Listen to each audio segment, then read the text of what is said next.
Hey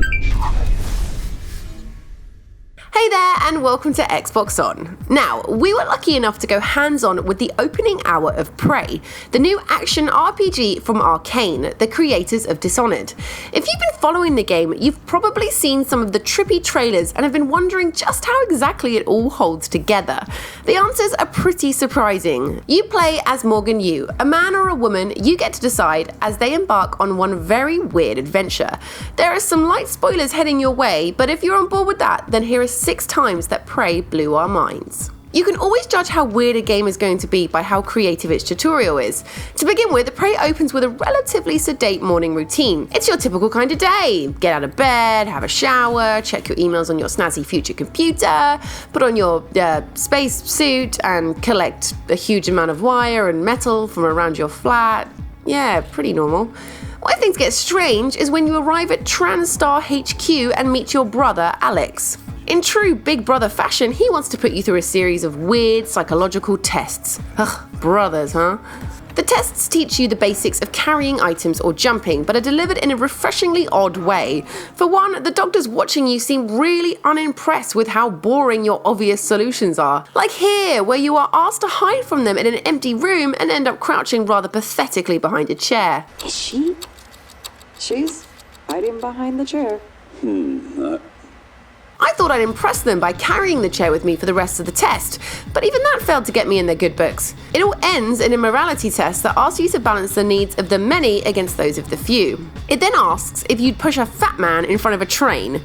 Does it make me a bad person that I said yes? Either way, before you can feel too guilty about the theoretical fatso, the scientist's mug morphs into an alien and strangles him to death. Yeah, this isn't your normal tutorial. The second thing that strikes me about Prey is how much of a debt it has to Bioshock. Okay, so it swaps the bottom of the ocean for the vast expanse of space, but both games are about heroes who find themselves stranded in a paradise gone wrong. Just as Bioshock opens with that wonderful trip through the skyscrapers of Rapture, so Prey takes you on a helicopter ride through the towering spires of a futuristic San Francisco. I love the way the credits are projected onto the buildings and the music captures that sense of embarking on a bold space adventure. Of course, as you'll see in a second, all that glitters is definitely not gold. But there are other nods to Bioshock too. As in the game, your first weapon is this chunky wrench, forcing you to get up close and personal with the game's earlier enemies.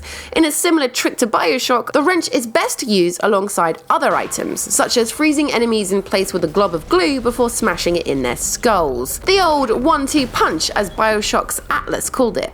Finally, there's the introduction of neuromods, which inject character upgrades into your brain with a giant needle through the eye. The first one you find really reminds me of that moment you find your first plasmid in Bioshock 1. I think Prey's upgrade wins the prize for most painful animation, however. Now, only one question remains: do we think there's a Big Daddy anywhere on board? It's hard to talk about my next point without entering spoiler territory, so those who want to enjoy the game untainted should skip ahead a minute. Still here? Well, you're in for something truly mind-blowing.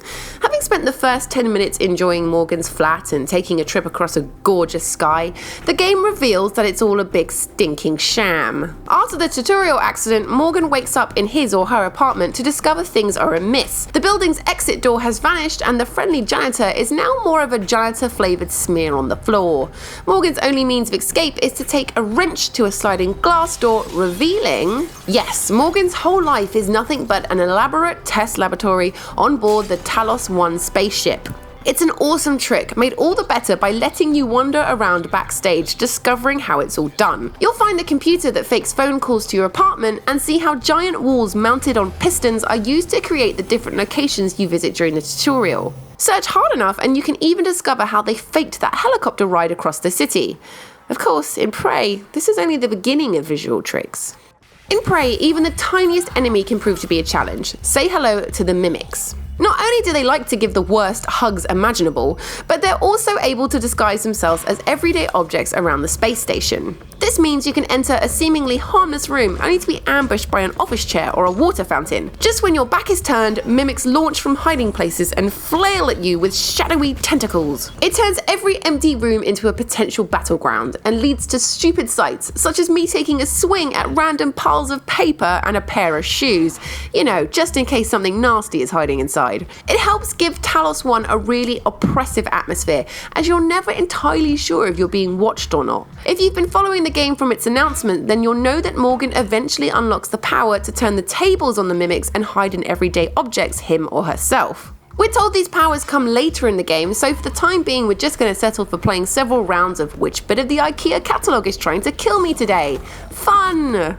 Prey is very generous with its gadgets. In 1 hour we'd amassed a shotgun and a special stun pistol, and we even found a roll of toilet paper which could maybe be used as a weapon if thrown hard enough. Yeah, don't quote us on that. But the standout star has to be the glue cannon. This beauty fires out lumps of fast-drying glue. What was destined to fix holes in the space station's hull proves to be handy against the mimics. One blast of this and those shimmering tentacles are locked into a sticky prison, making them easy to take apart with other weapons. But where the glue cannon really comes into its own is its building alternative routes around Talos 1. The lumps it spits out are big enough to support Morgan's weight, letting you build new platforms to reach higher ground. The developers, Arcane, have shown their disregard for traditional level designs before, with Dishonored's magic blink ability letting you hop all over the place. The glue cannon feels even more powerful, and it lets you create a foothold wherever you want. When the game asked us to reach Morgan's office, for example, instead of going in the front door, we stuck down our own path from a higher balcony and hopped across to the window instead. You just know there are going to be some amazing secrets held back for true glue masters. We can't wait to discover them. Our final shout out has to go to Talos 1 itself. It feels more like an opulent ocean liner than a traditional gleaming spaceship. Once you escape its dingy guts, you can spend hours picking over the details in the crew offices or in the various shops inside the vast lobby. And as in Dishonored, the more you explore, the better you come to know the place, whether it's discovering vents that whisk you behind locked doors, or logging into a computer to see how people used to live before everything went horribly wrong. Even in this relatively early stretch of the game, there are tens of ways to approach each room, with heaps of upgrades, weapon mods, and gadgets waiting for those that have had a proper nose around. Sure, we spent most of our time clambering around on glue platforms, but we could have invested our neuromods in hacking and broken into more offices, or spent points on pumping up our muscles. Even in our limited time with the game, we were mentally mapping all the places we wanted to investigate when we got our hands on the final game. Okay, so the regular arrival of evil space monsters kind of gets in the way of our tourist routine, but you're only ever a wrench swing away from happiness. So those were the 6 times that Prey blew our minds. It was hard just boiling it down to 6 actually. There's so much to like about this game, and we're going into much more detail over the coming months. I hope you enjoyed this video. If you did, make sure to subscribe to the channel and smash that like button. We'll see you again soon with more Xbox weirdness. Bye!